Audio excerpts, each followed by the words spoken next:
Yes, you read that right. Brainless crossfire setups are exactly what you need to rank up in Valorant and start farming frags and bagging RR. We all know the importance of trades in this game, especially in higher ranks where enemies will immediately swing angles to trade their killed teammates and equalize the man advantage. Yes, you iron, bronze, and silver players, I know the concept of trading isn't very prevalent in your lobbies, but it's a very important part of consistency and winning more games. As you probably already know, one of the most common ways trades work is in a crossfire setup. You see Radiance and higher elo players on YouTube doing it all the time. It's of course a fundamental part of game sense development that got them there. My question is, if everyone knows crossfire setups are so good, why don't more players utilize this neat trick? Of course, different circumstances and situations require different kinds of plays in an actual ranked game, but setting up a crossfire play with a teammate or your duo is something we all can do, unless you don't have a duo, in which case, happy Valentine's Day, and it's a pretty neat play that usually pays off. Now, some of you might ask, but how do you execute crossfires on Corrode, Split, Bind, Heaven? What if we get flashed? What if my teammate doesn't trade me and disconnects? What if my PC crashes? Yada yada yada. Bro, let me be straight up with you. You're just overthinking it. Crossfire plays aren't rocket science. They're a simple numbers play. You don't need to be tens or have prime yays mechanics in order to execute a crossfire play well. Just buy a phantom, tell your teammate to buy a phantom, and sit on opposite ends of the same angle with him.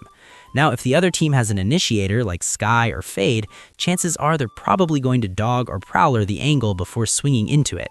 Does that mean you're fucked? Well, not if you're smart. Keep these variables in mind when calling crossfire plays. There is always going to be an initiator on the enemy team. You might get spotted by the Sova Dart, Fade, Haunt, or get flashed along with your teammate. In that case, you'll probably need to be a little smarter with your crossfire setups. However, for the most part, crossfires can be absolutely brainless and still work pretty well. I mean, it's probably going to be a little easier if you have some aim and are able to dodge flashes timely, and it won't hurt for your teammate to not be absolute dog water either, but you get my point, right? Now, it's pretty obvious that crossfire setups are going to be useful when playing defense, but many players like to do it in post-plant to maybe hold flank or CT that way.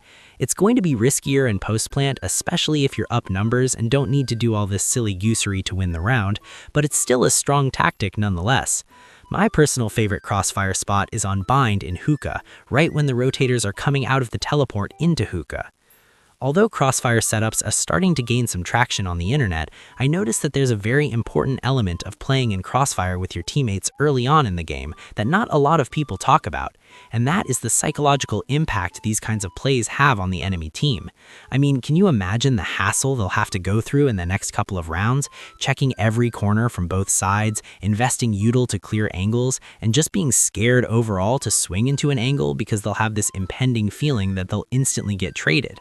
I myself have witnessed enemy teams throw entire rounds out of the sheer tilt that comes from plays like these. You and your teammate will probably get flamed in all chat, but that's the psychological impact of crossfire plays. Corrode is probably the best map to set up crossfire plays on because the sites are so small and narrow, and every choke point just exposes the enemy team to so many angles they can get traded from. It's even better if you're playing an agent that can teleport like Chamber, Yoru, or Vito. Repositioning quickly after executing a crossfire play is essential, otherwise you'll probably get traded and the whole thing will be for no good. If your teammate is a sentinel, it can make crossfire plays that much more effective and help you anchor the site down. You can play around trips and effectively peek together in a crossfire setup to get picks, and then instantly reposition somewhere safer where you won't get traded. It will tilt the life out of the enemy team and get you some nice first bloods. One thing to keep in mind is that with crossfire plays, if you have even half-decent aim, you should be able to get 1 or 2 enemies before repositioning. If you do, it's crucial that you keep reminding yourself not to overheat and go for another risky play that might lose you the man advantage you just gained. Don't be stupid like that.